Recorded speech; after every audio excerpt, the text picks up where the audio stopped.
It's Wednesday afternoon, and you know what that means. Ringside Heat is on the air on News Talk Saga 960 AM, your favorite podcatcher, as well as on YouTube. Ladies and gentlemen, my name is Lex Tan, host and producer of this fine show, this fine wrestling hour here on the airwaves. You can follow me at Lex Tan Media. You can follow the show at Ringside_Heat on all of our social media platforms over here. And we've got a very special episode. And this is something that I do want to do a lot more of. As I've mentioned before, you hear the ads and the promos on the radio, and you hear all the things that we talk about and do, and you hear me talk about my experiences on the indies as a play-by-play announcer and as a ring announcer, and very, very recently with Osho Wrestling, actually running the sound for the night. And this is and I'll get back to that in a second. I do want to bring home the indie experience over here, and the struggles and the perks and the joys of wrestling. That's not just WWE. That's not just AEW or TNA wrestling, but right here at home, that you can just go to your local, as they could say back in the day, the bingo halls or something like that, and have a great night of wrestling with people who are dedicated, to people who have a heart for the business, in every form that it is. And I'm very, very excited to have here with me today a wrestler that I've at Oshawa Wrestling, and what actually kind of made me very interested in finding out about her is that she's got one of the most unique ring entrances that I've seen in the independents right now, and her name is Kingsley, or Kingsley, as you say. Kingsley, welcome. Hi, it's me, Kingsley. Welcome to Ringside Heat, and so thankful that you were able to join me here on the show. Oh, thank you for having me, Lex. It's an absolute pleasure. I can't even talk. It's an absolute pleasure. Yeah, well, don't worry.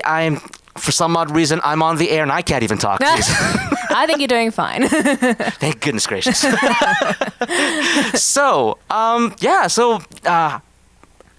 as I mentioned, to start off over here, you have one of the most unique in-ring entrances on the independents and that I've seen in the industry so far, and I want to know how you came up with that, and I want to go into your background a little bit more, but but that's the first thing on my mind right now, just going stream of consciousness right now. How did you come up with that? Oh, okay. So how did I come up with, I guess, the singing gimmick or the singing character? Yeah, the singing character, yeah. Yes. So we would have to rewind a couple years back, maybe 2-3 years ago. Alrighty. Back in Australia. Mm-hmm. I was moving on from an old character that I had, and I wanted to do something new. Mm-hmm. And basically, I have a best friend named Shay Cassidy back home, okay. And she was also kind of figuring out what she wanted to be as well. Basically, we were watching a horror movie, a Korean horror movie. Oh, very nice. Yeah. Yes. With the girls, so a girls' night. Mm-hmm. And it was, what is it called? It is called White, the Curse of the Melody.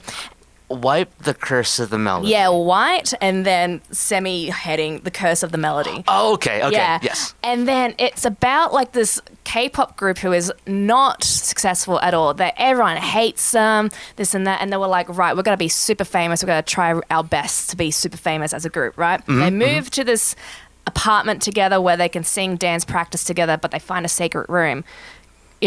Just the premise of any sort of weird horror movie, right? Of course. Find a secret room, and there's a secret tape, and they watch the secret tape, and it's this blurry footage of like this old K-pop group, and they're singing like this really catchy song, ha, ha, ha, ha, ha, na, na, na, na. And it like hit me. I'm just like, this is so wrestling. Oh, wow. Okay. Yeah. And then as I'm watching this, it's like Final Destination. Each of the members of this movie, like of this group, they get severely injured or they just die. And it's like, whoa, this is meant. Let's just take out the murder part of this, but like take the K-pop group aspect of this. And we were just like, what if we were just a pop star group in wrestling, and we just sang our entrance, do a dance with it, and we were just like, it's genius. We toyed with the idea of being masked, I guess, pop stars. So we'll just like create a different persona. I'm just like, no, I like being Kingsley. I like being me. So like, why would I mask myself? So we just like went ahead with just being myself and Shay Cassidy, and we have a third member named Everett Connors. And we gave ourselves little monikers. She was the bear girl because she carried a bear with her. I was the bad girl because in my previous gimmick I was, bad gal, I was like the bad bitch, Kingsley. And Everett Connors is baby girl because we look at him just like, you're so baby girl. It's just the vibe. Like, he's so soft and just like, but so cool at the same time. Like, it's just, his attitude's so baby girl. Like, everyone loves him. But yeah, we learned to dance. I recorded a song called We're the Backslide Girls. It's very Britney Spears. And then we just committed to it, and basically we just became like the singing dancing group in Australia, and everyone loved it. So that's how the singing and the dancing aspect came with me, and now I'm going solo with it. So in Canada. So So so you are from Australia. Yes, that's correct. And you're half Filipino as well. I am. Yes, and so that's something that we share. You, the first thing that I remember you ever texting me was just like, "Hey, a new cousin." Cousin. Yes, exactly. So that's exactly how we're going to do this here today, ladies and gentlemen. Two cousins catching up after a long time. So okay, so what was it? So what's it like growing up in Australia and growing up wanting to get into the wrestling business? And all that sort of stuff. Yeah, so Australia, growing up, I have an older brother. So it's very much the cliche of like, I watched wrestling with my older brother. That was predominantly my childhood, just sharing that with him. We would play the Nintendo 64 games. I really love the WCW No Mercy Nintendo. Oh, yes. Can I just sidetrack? Like, if you ever played this, I don't know why, but the opening scene or the opening credits of that game is like this truck driver coming down. That's like, the one, yes. Yeah. And Sting is in the middle of the road, and then he stops the truck, and then there's like the flashes of light, and then the opening menu goes, and it's just like, it makes no sense at all. Like, why is Sting in the middle of the road, Exactly. But Chico, you would love to talk to this this girl because he's also a big fan of the WWF No Mercy WCW NWO game. I remember him creating so many different wrestlers from that game.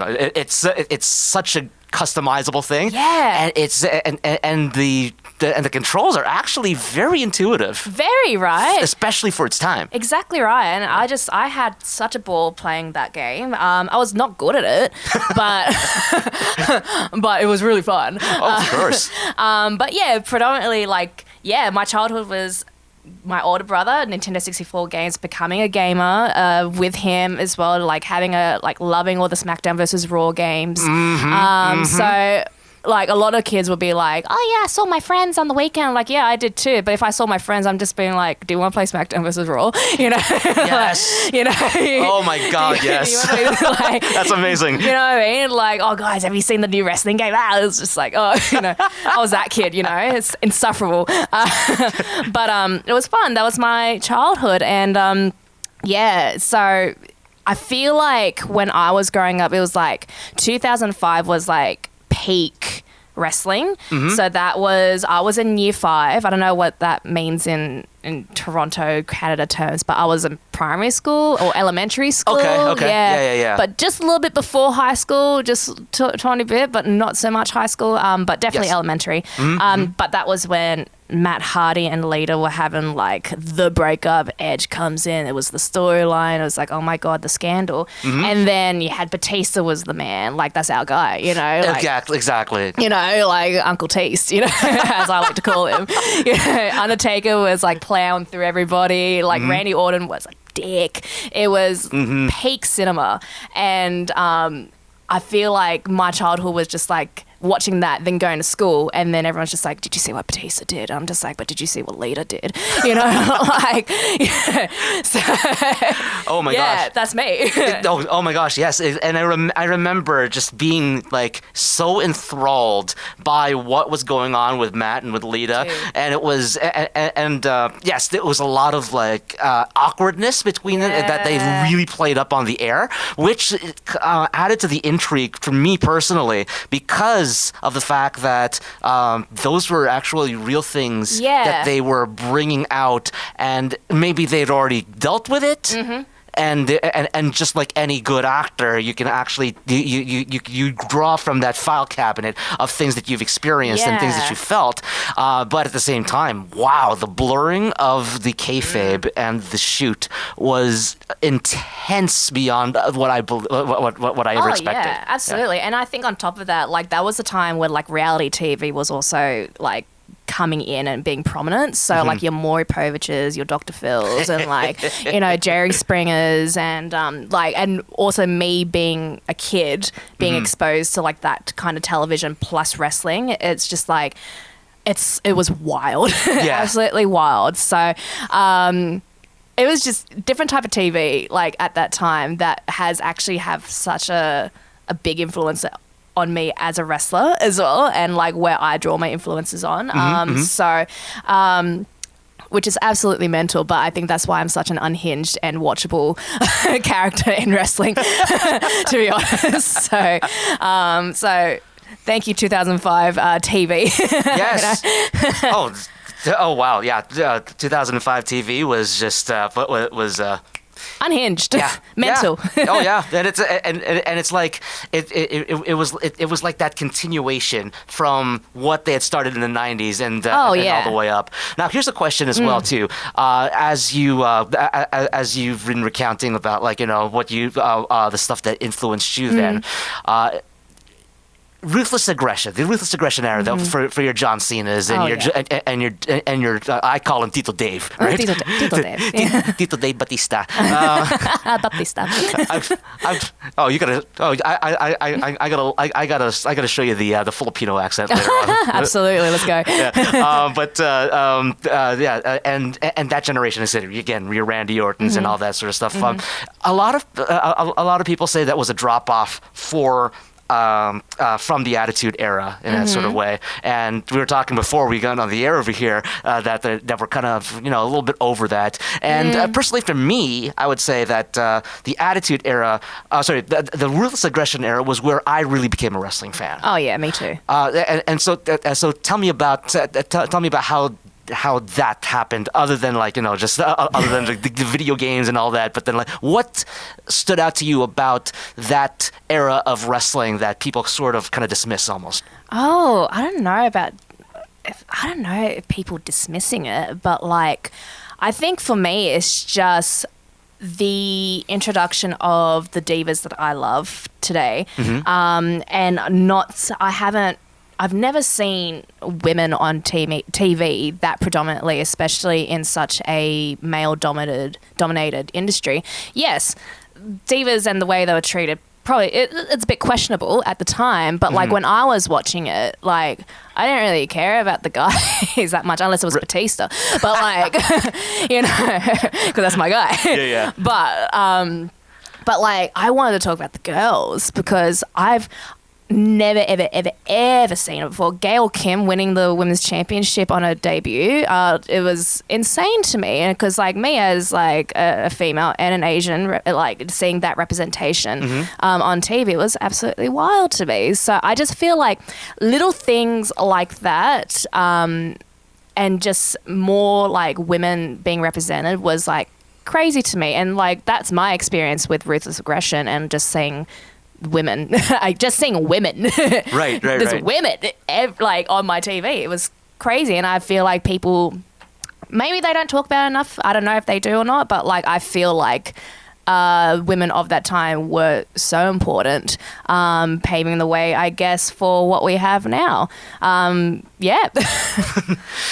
Oh yeah, exactly. And I'm glad that and I'm glad that I'm not the only one who appreciates it. Like, at least the circles that I run around with, they don't appreciate it as much as the Attitude Era. Oh, but, yeah. But I'm glad that I'm glad I'm not alone in this one for now. No, absolutely not. And I feel like even like I said, it's questionable the things that they've done.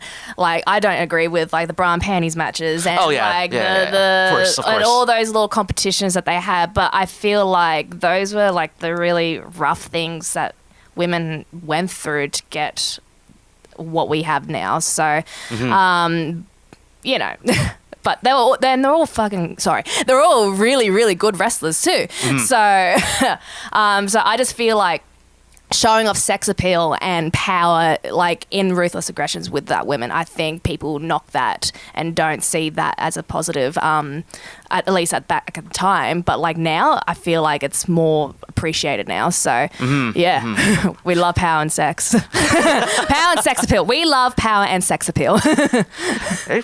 Wrestling, yeah, and you know what? So now, or later on after the break, I actually want to kind of ask you about how you got into wrestling and what made you want to come to Canada and wrestle here as opposed to moving over to let's say a New York or Los Angeles in order to in order to wrestle, because it's an interesting it's always an interesting journey to see people come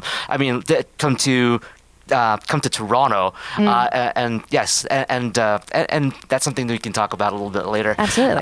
But we will take a little bit of a break here on Saga 960 AM. This is Ringside Heat. I'm with Kingsley, and I'm Lex Tan. We'll be back after these promotional considerations.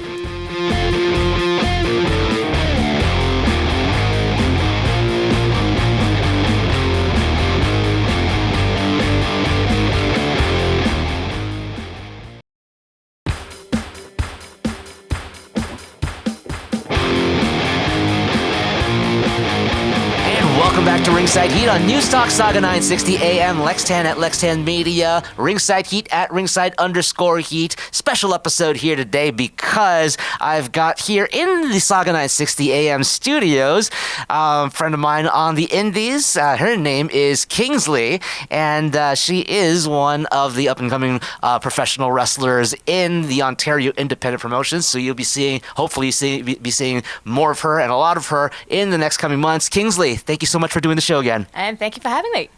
So, before the break, I wanted to ask you and ask you to go into, you told me about how you grew up in being influenced by wrestling and with 2005 TV. Yeah. Little side note for me, the 2005 TV, I only came across this just last year because I was sick for a week. Oh, yeah. Doctor Who. And oh, really? Yeah, I only came across Doctor Who last year, but then I just realized it was 2005 when they started like the new Christopher Eccleston series and the current run that it's on right now. Yeah, right. So so I have a lot of catching up to do. Yeah. But just so I mean afterwards just go. I mean the phone booth is just around the corner over there. Yeah, so yeah, jump in. Yeah, exactly. But now going back into the archives of your journey through the wrestling business, so what made you, or how did you get into it in Australia, and what made you want to come to Canada in order to become a professional wrestler here? Yeah, right. Okay, so I watched what was it? It was the WrestleMania where the Hardy Boys came back. Yes. Okay. Yeah. And that was on. I was just like, I don't want to be 80 years old and like not try it. You know what I mean? Mm-hmm. So I originally looked at options overseas because I didn't know there was wrestling in Australia. Okay. So I was looking at Black and Brave. I was looking at places in the UK. I was just looking everywhere, and I was like, oh my god, this is expensive. But I guess stars aligned because I guess I have a friend named Big Fudge. He's a wrestler back in. I know. I know. Cool name, right? Yeah. But he's a masked wrestler back home with a chocolate bar on his head. And interesting. He's hilarious. We love Big Fudge. He's so funny. Amazing. But he hit me up. He goes, hey, I'm with this promotion called Pro Wrestling Australia. We're having tryouts. They just happened to be located around the corner from my house. So I was just like, you know what? I'm just going to try it, see if I like it. I didn't tell my parents. Because Of course. Because a Filipino mum would be like, you know, what are you doing with your life? That's crazy. Don't do that. And my dad, who's my dad, would be like, absolutely not. Filipino mom would probably be like, it's like, oh, why don't you become a nurse? Oh, a doctor. Kingsley. Kingsley. Like, become brain surgeon. Like all my life, I've become a brain surgeon, become a nurse, become this, become anything with like a substantial amount of money.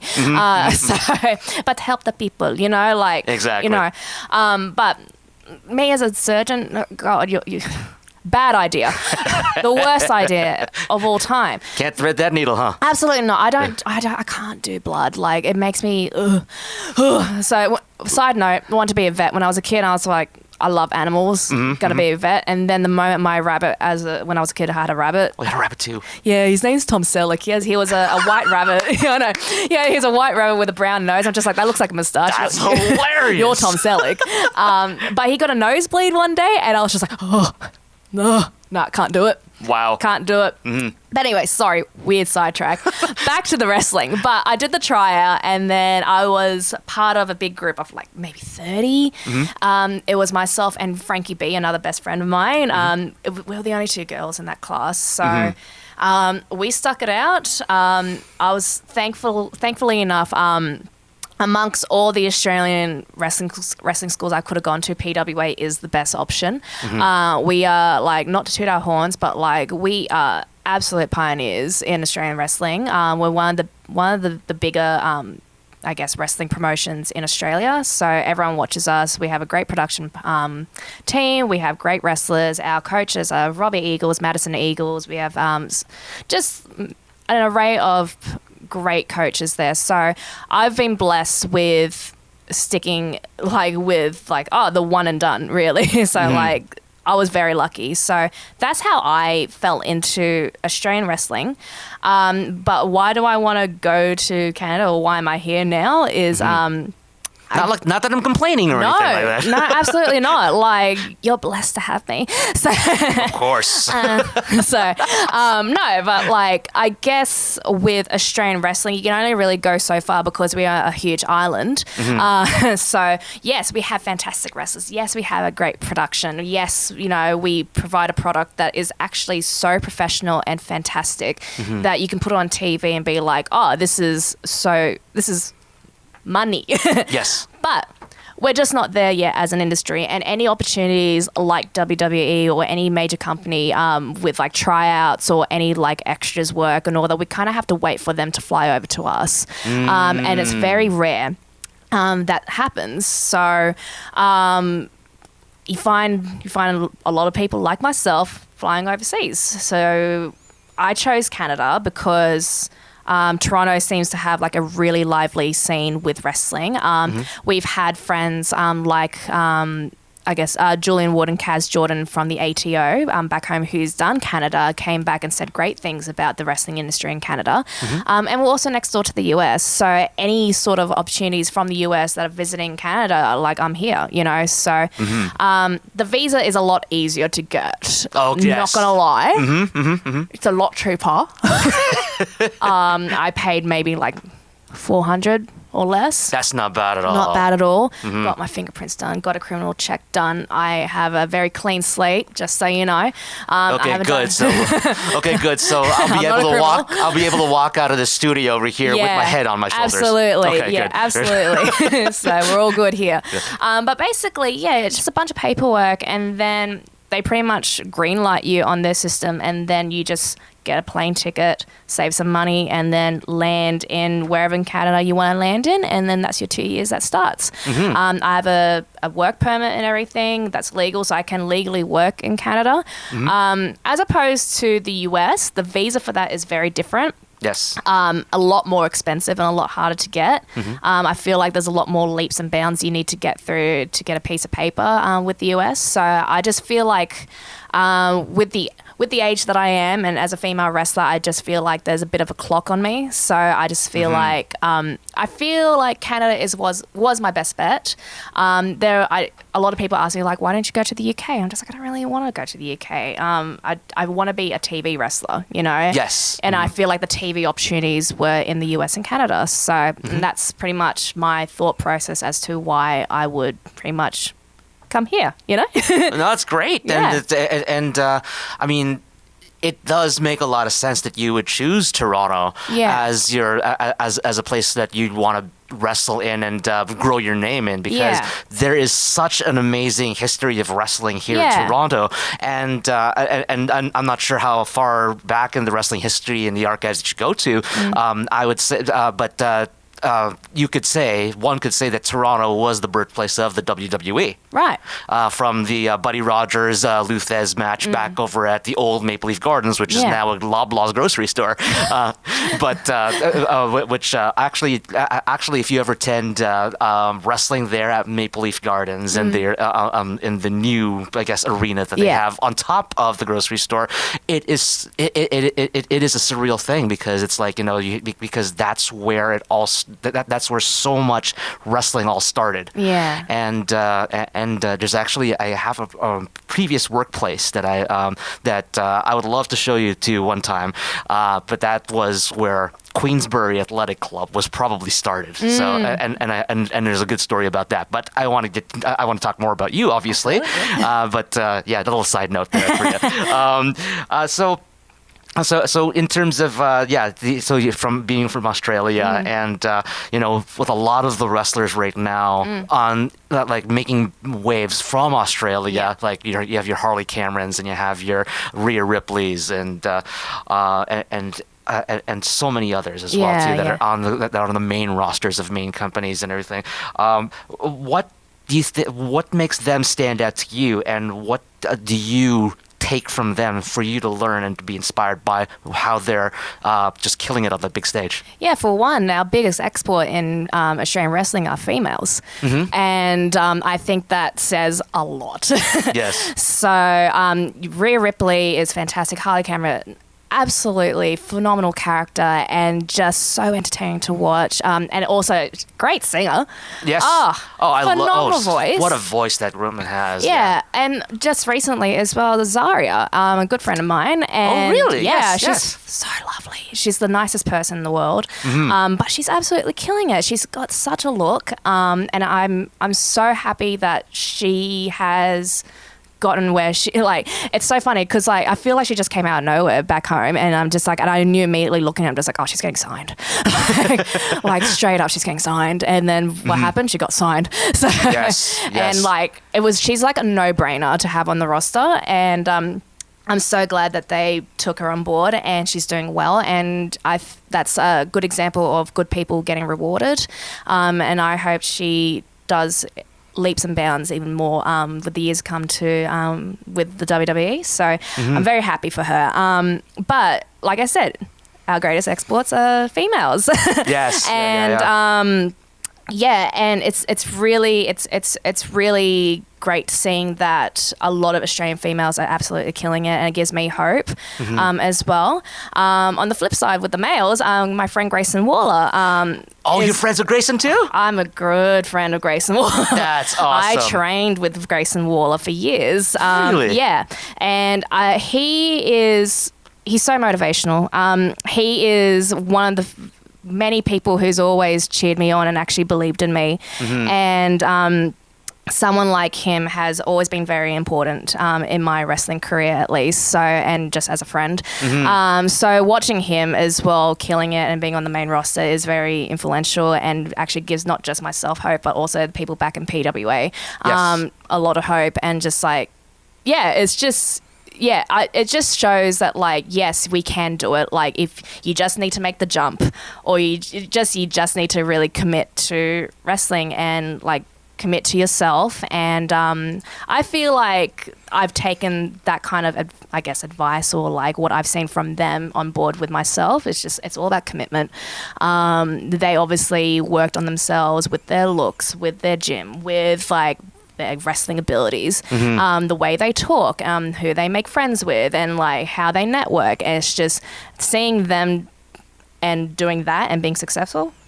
That's what I can really take from them, and that's why they are where they are now. So, yeah. And in terms of the commitment, as you're talking about right now, and you said like Zarya, Grayson Waller, the amount of commitment that they did for themselves and for in order to get where they are right now. Because my gosh, like Grayson Waller and Grayson and Austin have been just have been so good at what they've doing. Like they're just they're those those annoying heels that you just that just love to hate, right? Exactly. Yeah. And so how does that translate to you? How like with all the things that you, I mean, like with the insanely high amount of rent that you have to pay here in Toronto. Oh my god.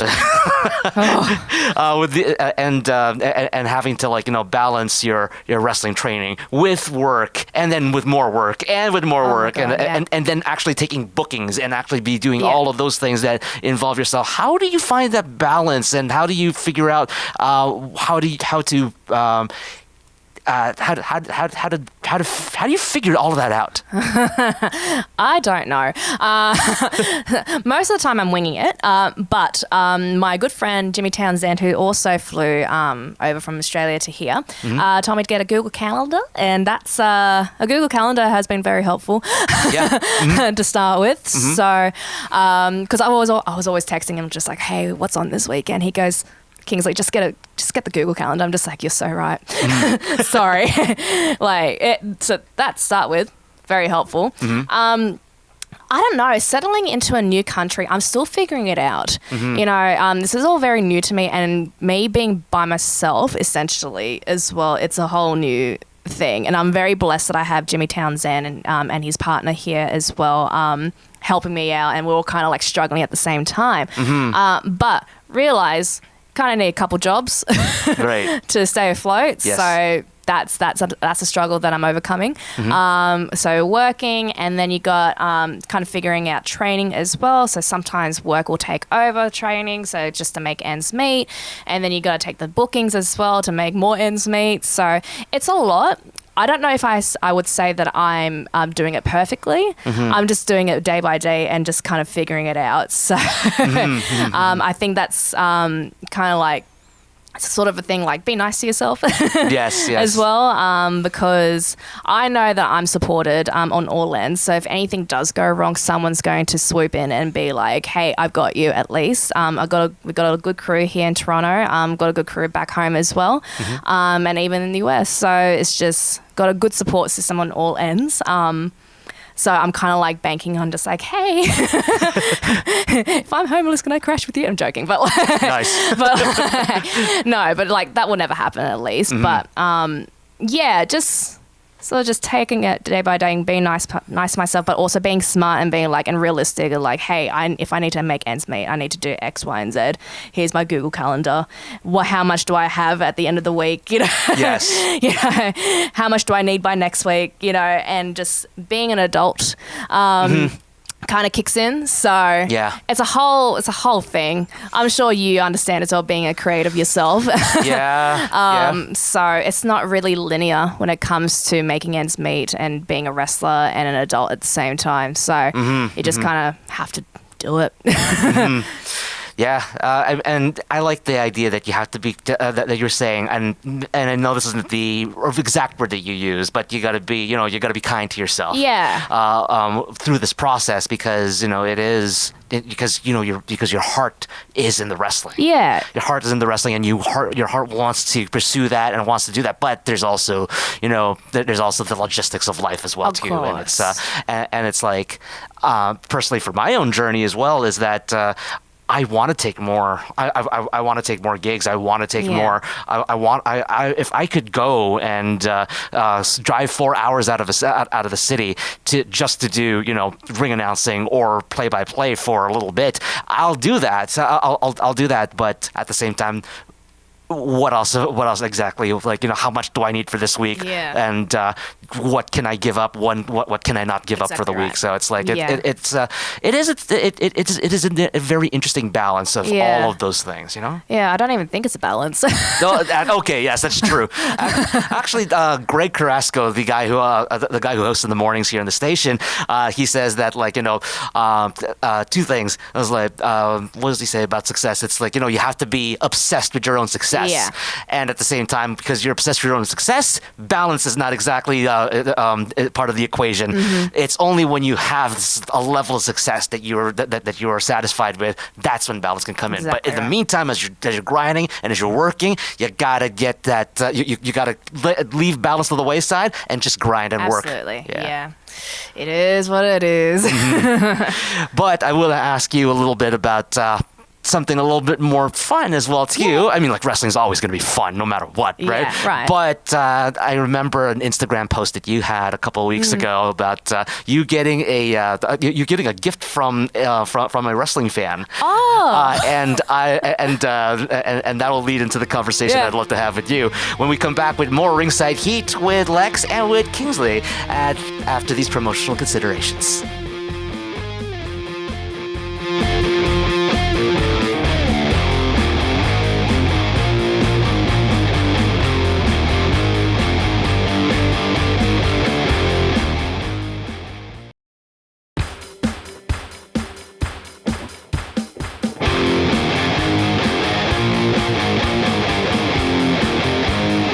Welcome back to Ringside Heat on Newstalk Saga 960 AM, Lextan at Lextan Media, Ringside Heat at Ringside_Heat, and of course in studio. And if you're watching on YouTube right now, on the right side of your screen is a new friend of mine on the indies. Her name is Kingsley, and she is an Australian Filipino wrestler. Come to Canada, come to Toronto to pursue the wrestling business. Kingsley, again, oh my gosh, it's just been a pleasure to just chat with you on the ride over to the station and here on the air and everything. And I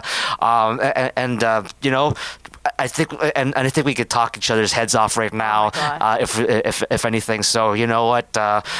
If we have more content to use, so much the better. It's just two yappuccinos, just having a yap. Okay, I like yappuccinos. Two yappuccinos. That's great. That's great. No, I'm just trying to think of something with foam and beans and stuff like that. You're not a coffee guy, or? Oh no, I am a coffee guy. Don't get me wrong. Yeah. It's like I'm trying to think of something witty when it comes to like coffee beans and foam and all that sort of stuff. But for whatever reason, I can't think of anything witty right now. You know what will happen? It will come in a shower thought like next Wednesday and be like, should have said that. That's the one. Should have said that. And I'll text you. It's like, oh, this is what I should have said on the air. Guess we have to re-record it, do another one. Make the same joke again. We're like, and insert joke. Okay. Oh, boo-hoo-hoo, jeez. So that's something, as both of us are half Filipino, and I think I like what you said, actually. That kind of made me chuckle when you said off the air earlier that singing, karaoke is an Olympic sport to us. It is absolutely our Olympic sport. No one has any chance of winning against us. And probably that's why they don't put it in the Olympics, because only one country would win. Yeah, exactly. As opposed to, the Filipino diving team from a couple of years back. Oh, yeah. Look, we're not swimmers, we're singers. Yeah. Except for Regine Velasquez, because apparently she learned how to sing while swimming in the ocean. Her parents trained her in singing. She had to swim while singing. Oh my God. Yeah, that's why her voice is just so crisp. Oh, maybe I should try that. I'm not the best swimmer though. I'll learn. Either way, I mean, like, I saw that Instagram post that you had because you had some sort of. Tell me about this. You got a gift from a fan. Yeah. So I have a lovely little throne wish list. I've just put a bunch of stuff on there. It's like, maybe I want a labubu, maybe I could use some, kitchen stuff. I just put it up there because like there's some fans who are just like, here's a gift. I'm just like, I'm not going to say no. But of course not. Of course not. But like, I'm really grateful for those type of fans, especially. But because like they're so nice. But a really, really nice fan got me a microphone. Wow. Yeah, they got me a microphone. It's pink and it's all glammed up with some rhinestones. I'm just like, I'm putting that on the list. See what happens, and immediately it gets sent to me. Oh my goodness! Wow. My poor neighbours. Oh no! When I got that, I had to test it out. It's really cool. It's a microphone and a speaker at the same time. I've seen that. Yeah. So you can like Bluetooth it. You can Bluetooth like any song that you want and just sing along with it. It's dangerous. Oh, beautiful. Absolutely dangerous, not gonna lie. But it's been fun, for me at least, not Of for my course. neighbours. So, but I haven't had any noise complaints yet, so Good. Yes, that's a good thing. Mm-hmm. So I'm very wary of like the times and, you know, when I sing. Mm-hmm. So I'm not doing it at 11 o'clock at night, thank God for them. But, you know. No complaints. And, yeah, you're getting no complaints from your neighbors. That means one thing: I don't suck. Yes. Exactly, I don't suck. I'm vocally trained, thank you very much. Oh, nice. Very Yeah, nice. How long did you have vocal training for? You know what? Ever since I had the epiphany that I wanted to do like a singing character, that's when I started. And Oh, a bit wow. Before. So I've always could sing well enough as a kid, like genetics. You Yes, know, exactly. we know. Exactly. Just like, oh, you're Filipino, of course you can sing. You know, but I never actually like. I've always wanted to do actual lessons Yes. to actually, you know, understand my vocals, how it impacts me and this and that. But ever since I got lessons, I was like maybe 3 years ago. Oh, nice. So it's pretty recent, you know, but I did that like every week, Word. every week. So 3 years every week, you know, like it's, you know, it adds up. But it's really funny because ever since I started doing vocal lessons, I never lost my voice since then with wrestling. Very cool. Yeah, because I knew how to protect my voice. I did vocal warm-ups every time I had a match beforehand. I sound insane. Like, it's such a joke back home because, like, you hear in the corner just myself and even my tag partner going, hey, and just Very like, nice. just like doing like the scales and just two insane people, you know. I love it. But like it helps so much, and it's just like I come back and just like, well, did you lose your voice? You know, I didn't, but you did. So Yep. maybe someone has the right idea here, you know. But yeah, that's when I started doing it and just picking up those habits for wrestling. It's a bit weird but crazy. So yeah.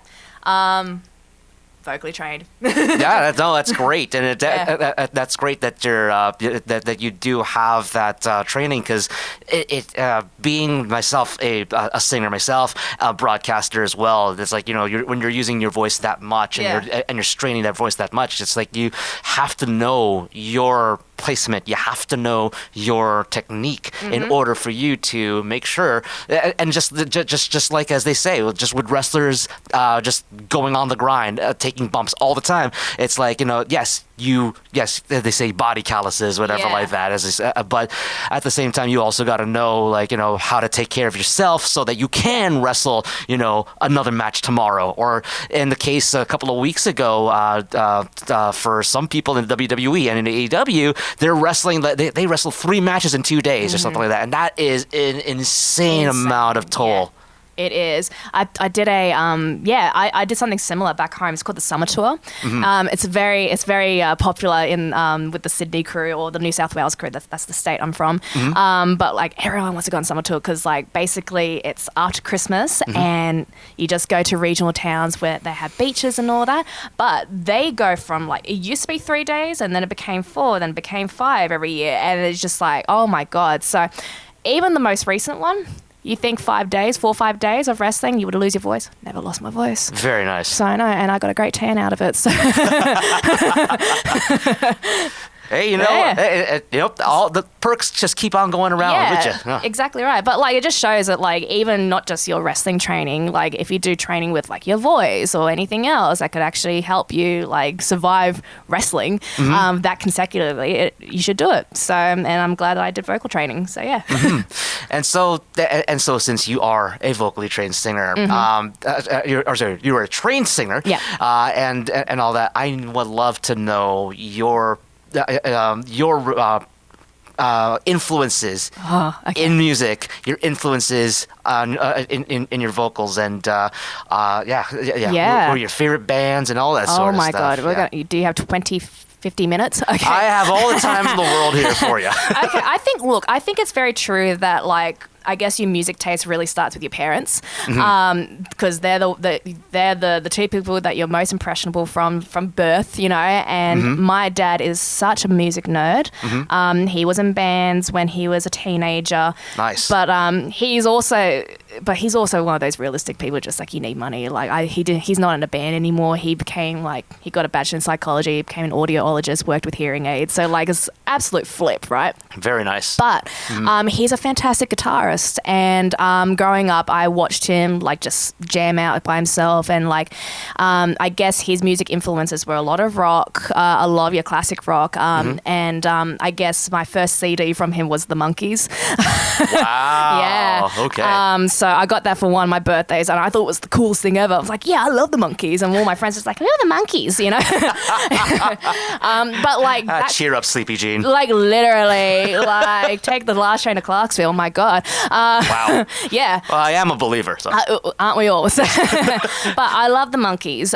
But he also, his favorite guitarist or artist is Rory Gallagher. Yes. Honestly, yeah, even Jimi Hendrix said like he's the best guitarist in the world, better than him. So, and you know what? He's a fantastic singer-songwriter, guitarist. So he's still on my playlist. So he reminds me of my dad, obviously, but like I just enjoy listening to that kind of music. But then my mum comes in. She's a diva. Okay. So Okay. my mum loves Mariah Carey. Heck yeah. And she loves Celine Dion. Wow. The big voices. So like you can tell that those type of singers kind of like really rubbed off of me with the way I act. I'm a bit of a okay, well, you know, kind of person. You know, a bit of a sass. So the personality, I guess, from music came from Celine Dion, came from Mariah Carey, Beyonce, Aretha Franklin. You can tell, like, my mum would get so mad at me because she would always look for her CD. She goes, "Where's my Honey CD?" Oh, wow. Where is it? Honey. And it's just, jeez, that's a throwback. where wow. is it? And it's just like, it's scratched up in my room amongst my Britney Spears, amongst my Kylie Minogues, amongst like, I just built like such a collection of like a mix of genres in my bedroom. And I didn't even realize like when I was a kid, like how much that would influence me now. So I also joke that my Auntie Edna, my mum's sister, who's a lot, you think I'm short, my mum's short, but then Auntie Edna, even shorter. She's Wow. she's on the floor. Like I'm a giant. I'm always looking down at her like that. Oh my goodness. Yeah. But I always credit her as like someone who influenced me in music, because for Christmas in 2001, Kylie Minogue. Wow. We love Kylie Minogue back home. She is a national treasure. Oh, I'm sure she is. She is an icon. She is my Lord and Savior.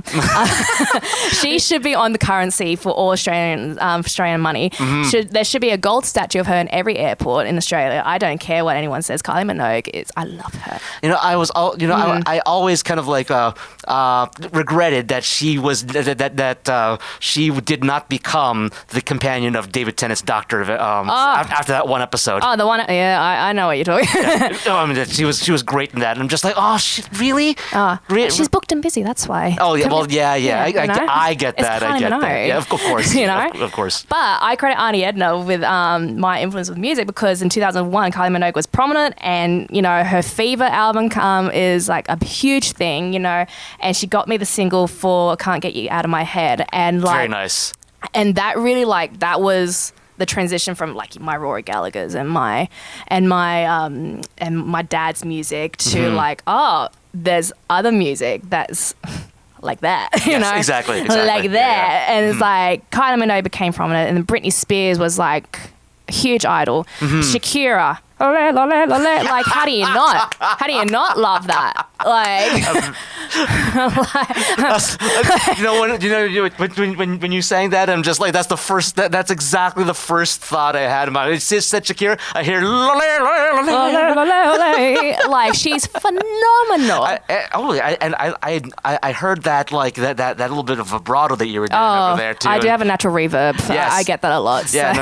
and I'm just like, okay, cool. You get like you study the nuances I here. do. Yes. If there's reverb, my voice is shaking with it. Like it's reverbing.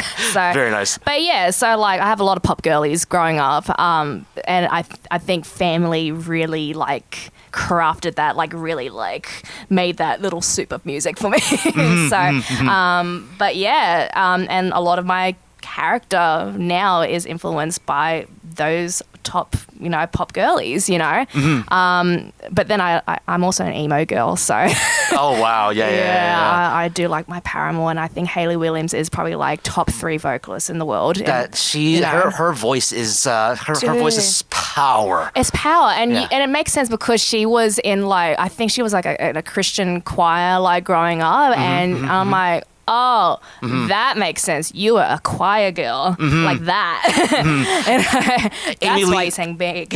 Amy Lee from Evanescence as well. Amy Lee, like, oh my God, Olivia. Oh my God, shut the fuck up. Like, how do you sound like that? Oh my God. So insane. I wish I had big voices like that. So, but I'm blessed with the voice I have. So, but yeah, I love female singers so much. I love them. Yeah, guys are good. No, but honestly, but then you got Freddie Mercury and like George Michael. Yep. I wish he didn't die. Oh my God, yeah. He is one of those guys I'm just like, I have to see him live. I have to. Because his voice is just, Careless Whisper. I'm very passionate about Careless Whisper. You have no idea. I think it's one of the most well-written songs of all time. And just, like, subject matter. You did wrong. Yes. You did cheat. But you heard it, and I can feel it. Yep, exactly. You effed up, you know? And that saxophone solo, that sexy saxman solo. Saxophone. Like, okay, sorry, absolute music tangent, right? No worries, I not love, at like, all. an instrument just, like, changes everything. Yes. Saxophone and Careless Whisper. Thong song, the violin. Yes! Sorry? Who thought of that? Oh my, like, mate, it just changes everything. Exactly, and it's like it's only in that one part there, like in the intro, and just like, and it's in the background for the rest. But at the same time, it's just it's without it, it's not nothing. Complete. It's not complete. Yeah. Absolutely not. And it's I love thong song. And I'm glad, you know what, I think, who's that actress? Cynthia Erivo from Wicked, she brought it back. She mentioned it too. I'm just like, I feel exactly the same. And just like how he just goes hard at the end of that song, baby, that thong, thong, thong, thong. Oh, just like, you're passionate about that thong. Just like, must have been a good thong. I mean, when a guy will scream at the top of his lungs, I mean, like, I probably could do that right now. I've just been up since 7 o'clock. I know, the passion's not kicking in yet, but I agree with you. I agree with you, Cisco. So. Yes. If there's any one album that you need to have with you 24/7. It doesn't even matter if it's on Spotify, on the top of your playlist, if it's in physical form. If there's one album that you need to have with you, what would it be? Oh, need to have. I think I already have it.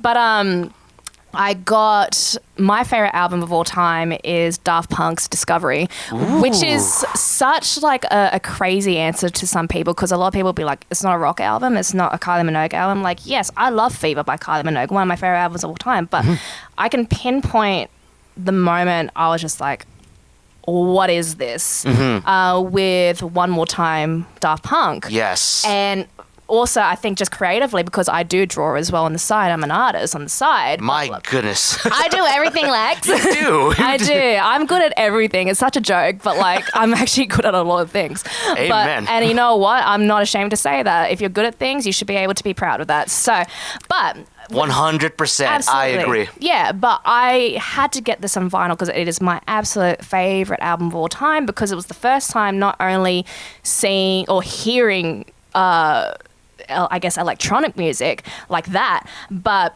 visually being introduced to like I guess anime in music, and but then also discovering like, oh, this is a visual album. So every song just flowed into the next part of the story, and then the next song and next part of the story, and just the next, and like I just love seeing so like creativity used with music like that.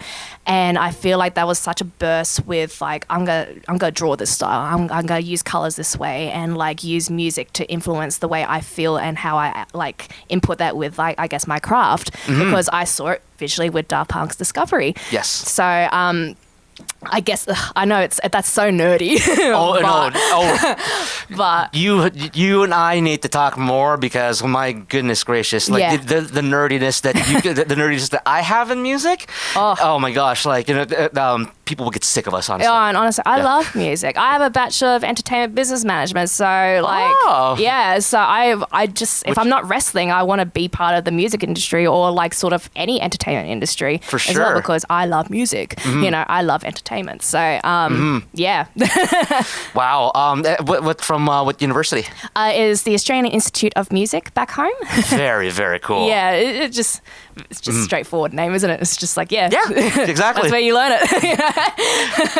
But for your and for you and the karaoke thing, and like if first give me your top 3 songs that you would perform if you had to do something on the spot right in front of somebody right now. What would be your 3 choices? Oh no. Okay, so High School Musical. Very nice.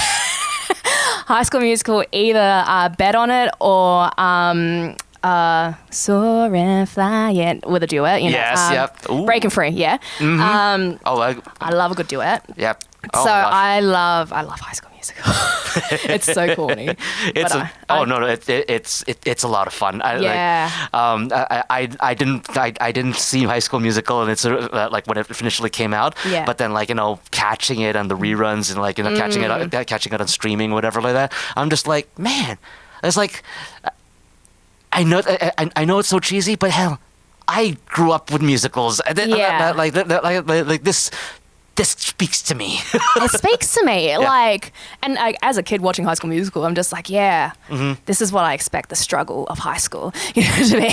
In musical form? And that's how, if Zac Efron had 3 breakdowns every movie, like I'm just like, oh, I can't wait to have a spiral and then sing my heart out, in the hallways of high school. So, but yeah, so I guess that's one of those go-tos. If I really want to be impressive, I guess it's Doja Cat's Streets. Oh, wow. Okay. Yeah, I love Doja Cat. Like, but that little rap verse, I'm just like, I know it. Very nice. And everyone's like, oh, okay. I'm like, yeah, I know. Wow. But she's also a beautiful singer as well. Oh, yes. She's got a beautiful voice. Oh, yeah, for sure. So I love that song. I love that song, that album, the Pink album. Oh, Hot Pink. Gorgeous. And I guess there's an Australian song called what's it called? To the Moon and Back by Savage Garden. I don't know if you guys I love Savage Garden is probably one of my favorite groups out there. Oh, they're so good. But I love that song. Fly to the moon and back if you'll be my baby. Oh, it's so good. So I just genuinely love singing that song, and I think that's if it's on the list, I'll sing it. But otherwise, I love being a backup singer whenever my friends do like anything like Black Eyed Peas or anything like that. Oh, hell yeah. I'm always Fergie, you know, because I have a friend back home, shout out to Natalie, she loves Pump It. Yes, okay. Great song, and she can rap every single verse, and then it's like, hit it Fergie, and then there's like, la da dee da da dee da, on the stereo, let them speak and blow your mind, blow my mind, baby. like that's me. I love being backup singer. Very nice. So very those nice. are my karaoke go-to. Nice. Hey, you know what? And this is all this is just stream of consciousness right now that's happening right now. I actually happen to have my guitar over here in the studio. Would you like to do a couple of tunes? Yes. Awesome. Awesome. So we'll come back after these promotional considerations and we'll figure out what in the world we're going to be singing and deliver it here for you on the air and on YouTube as well. Ringside Heat on Newstalk Saga 960 with Kingsley as well as Lex Tan. Back after these promotional considerations.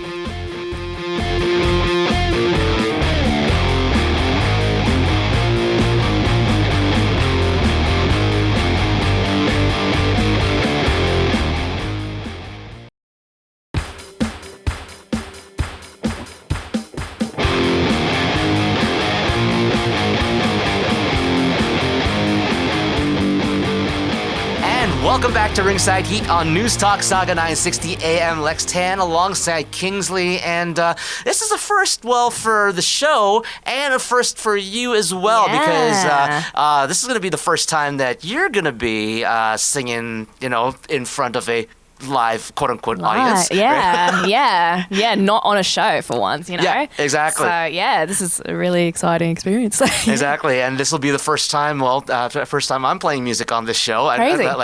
Again, stream of consciousness that we're working with over here, ladies and gentlemen, and sometimes that is the best way to go about things, especially when it's, radio, podcast, whatever like that. Yeah. And, of course, you can, before we get into that though, where can people find you? Oh, you can find me on Instagram, which is Kingsley_PW. The PW stands for Pro Wrestler. Crazy, right?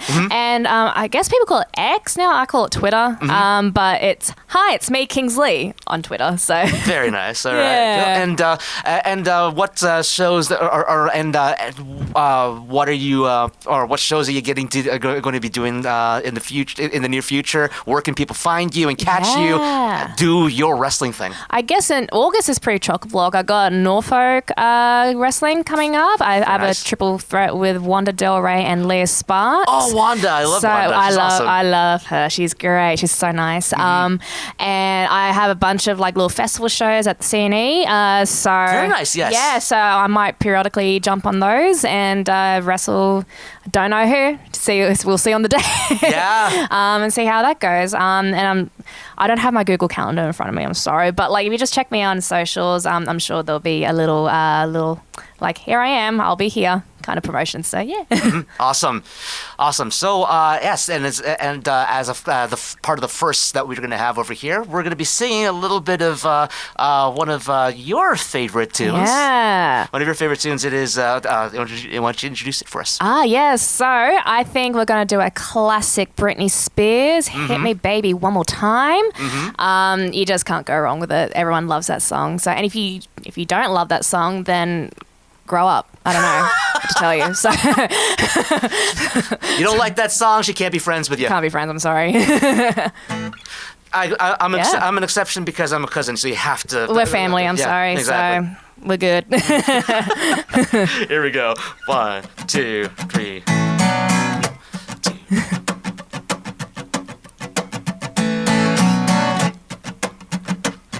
Here we go. 1, 2, 3. Oh, baby, how was I supposed to know that something wasn't right? Oh, baby, I shouldn't have let you go. And now you're out of sight. Yeah, show me how you want it to be. Tell me, baby, 'cause I need to know now, because my loneliness is killing me, and I must confess, I still believe still believe. When I'm not with you, I lose my mind. Give me a sign. Hear me, baby, one more time. Oh, baby, baby, the reason I breathe, that is you. Oh, boy, you got me blinded. Oh, pretty baby, there's nothing that I wouldn't do. It's not the way I planned it. Show me how you want it to be. Now tell me, baby, 'cause I need to know now. Because my loneliness, is killing me. And I must confess, I still believe. When I'm not with you, I lose my mind. Give me a sign. Hear me, baby, one more time. Oh, baby, baby. Oh, baby, baby. Oh, baby, baby, how was I supposed to know? Oh, pretty baby, I shouldn't have let you go. I must confess that my loneliness is killing me now. Don't you know I still believe that you will be here and give me a sign. Hear me, baby, one more time. My loneliness is killing me, and I must confess, I still believe. When I'm not with you, I lose my mind. Give me a sign. Hear me, baby, I must confess that my loneliness is killing me now. Don't you know I still believe that you will be here and give me a sign. Hear me, baby, one more time. That was sick. Awesome. Ladies and gentlemen, Kingsley. Thank you. Hi, it's me, Kingsley. Fun song. That was great. You know, it's one of those songs that, like, you know, I grew up with as well, and just I always kind of I loved the song and everything, but I always took it for granted. Yeah. And then time passes by, and you realize, this song's still a banger. It's a banger. You can't go wrong with it. Exactly. Classic. Yeah, well, thank you for having me. That was so fun. We should do that again. Oh my God, yeah, we'll definitely do that again, and maybe, like, you know, maybe a karaoke bar or something like that sometime, and absolutely, or like acoustic night somewhere downtown. Yes, absolutely. My goodness gracious. Hit me up. One more time. One more time. Exactly. And of course, you can follow Kingsley at Kingsley_PW on Instagram, and on Twitter or X, it is Hi, it's me, Kingsley. And thank you so much for spending all this time with me here in this in this studio, which is a little bit warm, warmer than it's usually supposed to be right now. I know, but it's okay. We're alive, so that's true. Exactly. That's true. It would be it would be a little bit of a complication if I had to, like, you know, pick up your corpse from the ground. So yeah. Gosh, you had to explain that to my mom. My gosh, she'd be so angry with you. And it's all on camera. It's all on camera. She's got evidence for the police. So. Exactly. Ladies and gentlemen, that's it for the interview here with Kingsley. And you know what? You have an open invitation to join the show at any time. Be part of the ring crew as well. So that's what I call the rest of the peeps that come to the show. Well, I mean, like, if you cut this table into certain portions, it's a square. It can be a square. It can be a square. I can see that. Exactly. But you have an open invitation to join us for records for any time that you want to, like, you know, chime in when it comes to you know, what's going on in the indies, what's going on in WWE and AEW, and, like, you know, I'd love to pick your brain on the things that are happening all around the wrestling world. So thank you for being here and doing this with me today. And thank you for having me. Ladies and gentlemen, that's it for the show here today, and that's it for the interview, at least for now, and we'll hope to get Kingsley back here sometime very, very soon. But in the meantime, you can always follow us at ringside_heat. Listen to us on saga960am.ca or on AM960 should you be able to use your radio to receive the station over here. And of course, all of our content is up on YouTube and on Spotify and your favorite podcatcher. Ringside Heat, we remember the things that you probably forgot.